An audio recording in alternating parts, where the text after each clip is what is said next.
wrote. When we say that he, Jesus Christ, our teacher, was produced without sexual union, was crucified and died and rose again, and ascended into heaven, we propound nothing different from what you believe regarding those who you esteem sons of Jupiter. In a different writing, Justin Martyr said, he was born of a virgin, accept this in common with what you believe of Perseus. It's obvious that Justin and other early Christians knew how similar Christianity was to the pagan religions. However, Justin had a solution. As far as he was concerned, the devil did it. The devil had the foresight to come before Christ and create his characteristics in the pagan world. Fundamentalist Christianity, fascinating. These people actually believe the world is 12,000 years old. Swear to God. I actually asked one of these guys, okay, dinosaur fossils.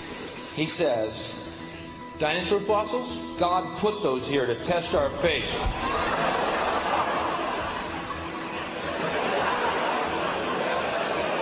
I think God put you here to test my faith, dude.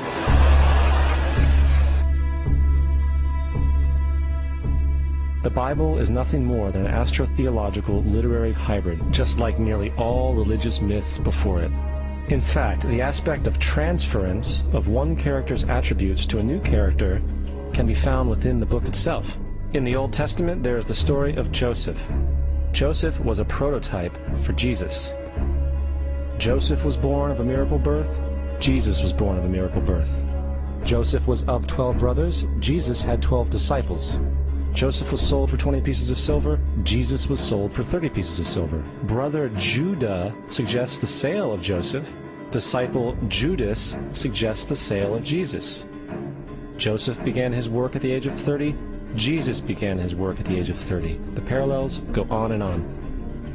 Furthermore, is there any non-biblical historical evidence of any person living with the name Jesus, the son of Mary, who traveled about with 12 followers, healing people and the like?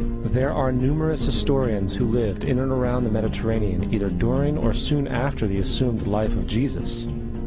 How many of these historians document this figure? Not one.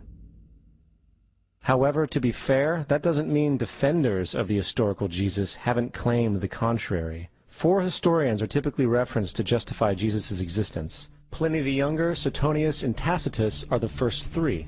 Each one of their entries consists of only a few sentences at best, and only refer to Christus or the Christ, which in fact is not a name but a title. It means the Anointed One. The 4th source is Josephus, and this source has been proven to be a forgery for hundreds of years. Sadly, it is still cited as truth. You would think that a guy who rose from the dead and ascended into heaven for all eyes to see and performed the wealth of miracles acclaimed to him would have made it into the historical record. It didn't, because once the evidence is weighed, there are very high odds that the figure known as Jesus did not even exist.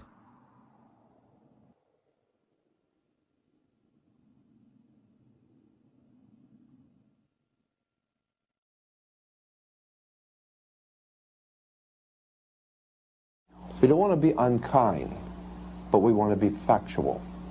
We don't want to cause hurt feelings, but we want to be academically correct in what we understand and know to be true. Christianity just is not based on truth. We find that Christianity was in fact nothing more than a Roman story, developed politically. The reality is, Jesus was the solar deity of the Gnostic Christian sect, and like all other pagan gods, he was a mythical figure. It was the political establishment that sought to historize the Jesus figure for social control. By 325 AD in Rome, Emperor Constantine convened the Council of Nicaea.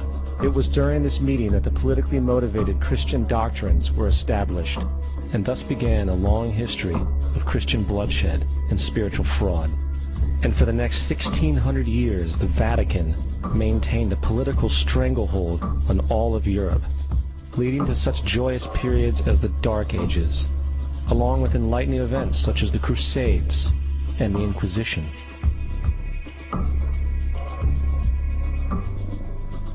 Christianity, along with all other theistic belief systems, is the fraud of the age. It serves to detach the species from the natural world, and likewise each other. It supports blind submission to authority. It reduces human responsibility to the effect that God controls everything, and in turn awful crimes can be justified in the name of a divine pursuit. And most importantly, it empowers those who know the truth, but use the myth to manipulate and control societies. The religious myth is the most powerful device ever created and serves as the psychological soil upon which other myths can flourish.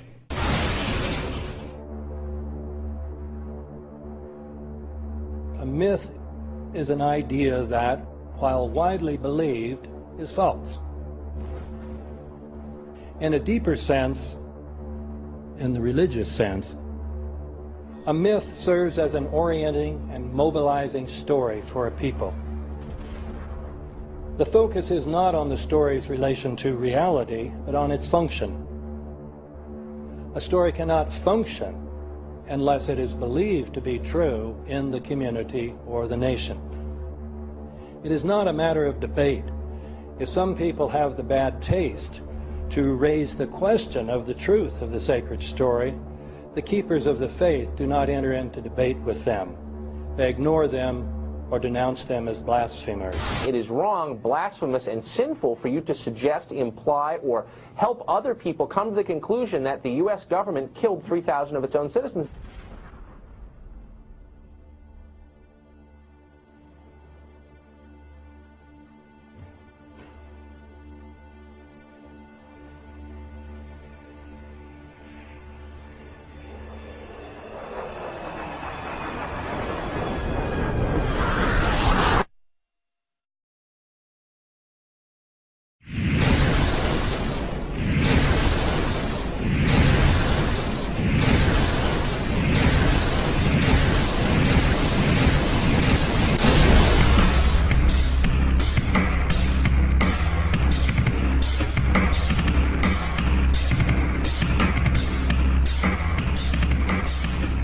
If a demolition team set off when you see the old demolitions of these old buildings. It looks like one of those scenes of an old building being purposely dynamited and blown up. Anybody who's ever watched a building being demolished on purpose knows that if you're going to do this, you have to get at the under-infrastructure of a building and bring it down. The way the structure is collapsing, this was the result of something that was planned. It's not accidental that the first tower just happened to collapse and then the second tower just happened to collapse in exactly the same way. How they accomplished this, we don't know. The building collapsed to dust. You don't find a desk. You don't find a chair. You don't find a telephone, a computer. The biggest piece of a telephone I found was half of the keypad, and it was about this big. What happened to the concrete was pulverized from river to river. There was dust powder 2-3 inches thick. The concrete was just pulverized. Reminiscent of those pictures we've all seen too much on television before, when a building was deliberately destroyed by well-placed dynamite to knock it down. If they had detonated, they were planned to take down a building.